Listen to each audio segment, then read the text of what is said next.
Everyone, we got a purple earth staff. I'm just here doing the daily quest and not usually recording while doing so, but this beautiful drop deserves its own clip. Let's see what it looks like, which skin it is. Looks like it's the core version, so I will be updating the spreadsheet shortly. But before that, let's identify it. Ooh, not too great. And well, hello, welcome back everyone. Time really does fly by, huh? Last episode was the summary of Winter's Day in July, and today is the first day of the Halloween event, so that means for us it's once again time to step out into the wild and get some of those sweet event drops. This time we're gonna do some Regent Valley runs because I once again am behind on my nick items and I would like to repair those stacks a little bit. But I don't want to repeat the same routes from last episode, so we will do something else this time. And then later on, it's time for certain char runs, because the spreadsheet hasn't moved in a while, and there's still a lot of purples to get. So that's the plan for this episode. I hope you'll enjoy. So when it comes to Regent Valley runs, there's many different places you can go for some good loot, but I feel like doing really big loops today. So we will be starting at Fort Rannick and just going all around the zone, clearing everything, pretty much doing the same as Vanquishing in Post. And by doing that, we will just get a ton of different stuff like unnatural seeds and spider legs and scale fins and warden belts and dual carapaces and some iris flowers. So there's just a lot of different things to get, and it just works on every single stack a little bit. Plus, since there's such a diversity with monsters, it's harder to get bored and it's just chill going in a nice big circle. Plus, as you might know, if you go upstairs through this ledge, I'd say, there are two hidden stashes. I can show you them right now. So that is a little bit of work in that department too. Maybe we'll get lucky and snatch some good blue. So yeah, definitely one of my favorite zones for just chill farming at the end of the long work day. And this is the stuff we're trying to get together with our nick items, trick or treat bags, which are the Halloween event drops, and if you open them you get a random item of various sweets or drunkard items or party items. And the jackpot from those are candy corns, which increase attributes. They are very useful for some really fast clears, but also expensive, a little too expensive to use in every round. That's why they're really good to get from here. And candy apples, which I actually use as my emergency 100 health boost if I ever get too low. You can just double click and you instantly get healed with your maximum HP increasing by 100. And it's really useful if you're trying to get Survivor rank 3 like I am, to just have as an, panic button in your inventory. Just wanted to quickly shout out Barry Baradin, who sent me a really kind message, so thank you for that. And afterwards we started chatting, and I just wanted to quickly mention that if you ever see me online and you want to talk about some Presearing stuff, don't hesitate to whisper me. I'm usually down to talk. After farming in Regents for a couple of days, we are up to 52 trick or treat bags, so I think that's a decent stopping point, especially since we just got a Char Champion daily quest. So I will be switching to Northlands, and hopefully we will snag a couple slots for our little coloring book in the way. Here's a reinforced buckler. That's a new purple, so I will mark it in a spreadsheet in a second. And I think at the end of the video we will do a little bit of an identifying session. Usually we identify on the go, but I think this time we'll switch things up a little. Smiting rod. I'm keeping all the purples to identify later, but we just got a ton of identifiable salvageable armor, and I don't have enough identification kits to ID them on the spot, so we'll just do it in a second. Let's see if we get any new runes or insignias. First one, Hydromancer and Vitae Vitae I already know we already have, but Hydromancer is new, so that's one new. Earthbound with energy storage. Earthbound, let me quickly show you the spreadsheet. Let's mark the previous one, which was Hydromancer. Now Earthbound is new as well, and energy storage is also new, so that's +3. And back to Guild Wars for the last one. Aeromancer which I believe we already had. Yeah, here's a Romancer. But still, 3 new ones. Fantastic. Yo, we got a Fire Wand. That's pretty sick. As with the Air Staff at the beginning, the Fire Wand is only dropped by Jaw Smokeskin. So, one of the rare uniques. Really happy to get it. If it rolls good mods, my god, that's money. School Shield, which is a new purple and my literal last inventory slot, so I guess we will have to do the ID session a little sooner than expected. We have 11 purples to identify, most of them were not new, but they all have potential, so let's start with the one sword we have. Let's hope for Charslaying for the swords and bows. Not lucky. So let's do the bows next, since we're in the martial weapons. Unlucky with those. For staves, we're fishing for fire magic preferably, but all the main magic styles are great.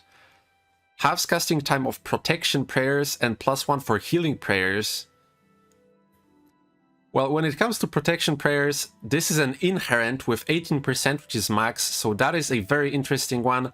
Sadly, protection prayers are probably the fastest casting spells in all of Presearing. They all have like 1/4 of a second of a cast time, so unlucky for this mod, but this is a pretty good staff to see. Next up, an accursed staff. Mediocre. And now we move on to shields and wands, and these are the items that can roll 2 mods. So they have the lowest lows and the highest highs imaginable. So let's start with the School Shield. Just to clarify before we start, rule of thumb is if it doesn't have 2 mods, it's pretty much garbage. So yes, let's go. Smiting Prayers. Actually, I just said that it's garbage if it has just 1 mod, but I might do a monk video soon, and that +1 Smiting Prayers with 18% looks pretty good actually, so I might keep that. Contradicting myself instantly. Reinforced Buckler, this is the first one we got. 2 mods, Armor 8 versus Lightning Damage, which I don't think we have any Lightning Damage in Presearing, I'm pretty sure. Well, we have the Vanguard Elementalists, and that's about it off the top of my head. And +51 health while hexed. So these 2 mods don't really work well with each other because lightning damage is only at the Vanguard Elementalists and nothing there hexes you. The Wild Hex mod is pretty decent at char farming, but then again, you don't get lightning damage, so shame. Editor Presearing here, I came up with exactly one situation where you would both be hexed and hit with lightning damage, and that is if you're doing the Vanguard quest for Countess Nadia. That is all. Next up, another Reinforced Buckler we got. 1 mod, trash. And now moving on to the wands, a Smiting Rod with half cast time of spells.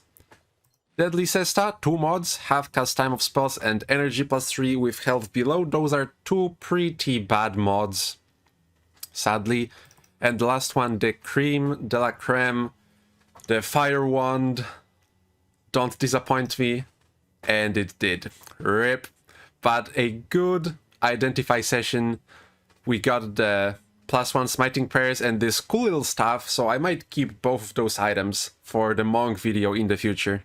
Okay, I know, I wasn't supposed to repeat farms. I just wanted to farm some icy lodestones on the down low, not even show it, but we got a Magma's Arm, and that's a new blue, and I've been opening a bunch of those hidden stashes in all of the routes, and this is the first blue I think we got in this video, so that is very, very nice. And what kind of a Halloween video would this be without a visit into catacombs? Actually, I don't plan to stay here long. I only want to stack up a little bit of gargoyle skulls. I already have a decently healthy stack, but well, it doesn't hurt to get a little bit more. And if we're talking about farming gargoyle skulls, if you enter via the Baradin Estate entrance, you step into the gargoyles right away and the anti-farming code will take like 90% of your loot. And if you step into the Ashford Abbey entrance and go right, there are some gargoyles there as well, and once again you will be kind of screwed by the anti-farming code. So what I do is actually I go left, and there are some skeletons here, just 3 or 4, and that's enough usually to get rid of the initial loot reduction.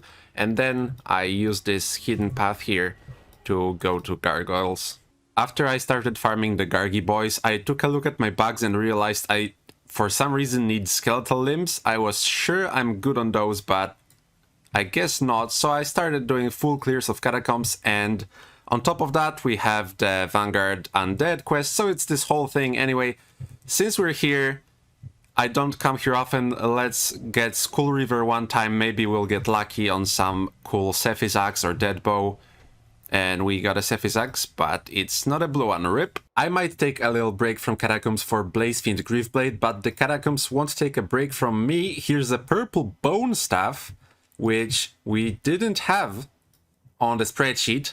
So that's a new purple unique, and it has disease reduction. Another purple cane, which there are 2 versions, and we don't have either of those in the spreadsheet, so this is a for sure new one. This is the illusion one. And there is also a blue Mind Spark garb that I should have picked up at the same time, but I kind of screwed up. So yeah, let's identify the Mind Spark garb. Virtuoso. So let me switch up to the spreadsheet, and let's see if we did have Virtuoso. We didn't, so that's a new one. Let's mark the Illusion Cane. Wands, Cane, Illusion, that's done. And back to Guild Wars, let's identify the wand. House Cast Time of Domination, that's a good one. Not max roll, but only 1 mod is a little sad. It's raining purples, it seems. Round Shield, that's a new one. Obligatory Identify. And there we go, that's the last gargoyle skull I needed for a full entire stack. Now, the only thing we need is this last trick or treat bag, because after I pick it up, I will have 165. And if you think that's a weird number, then let me introduce you to my alt who, throughout the entire duration of this video, was AFKing Plague Worms with the Fire Imp and managed to get 85 trick or treat bags of his own, which makes it so we have an entire full 250 stack, and on top of that a whole bunch of baked husks that I didn't have to bother with killing Plague Worms myself. So definitely recommend doing that method if you have 2 accounts and you'd like to AFK a little bit. It's a tiny bit of effort to set it up, and as you can see, you can get a bunch of good event drops. Plus I got some worn belts that I'm not even showing here, so yes, I'm really glad that I did it. But anyways, 250 trick or treat bags. Let's open them soon and let's see what we get. 250 TOT bags, let's go.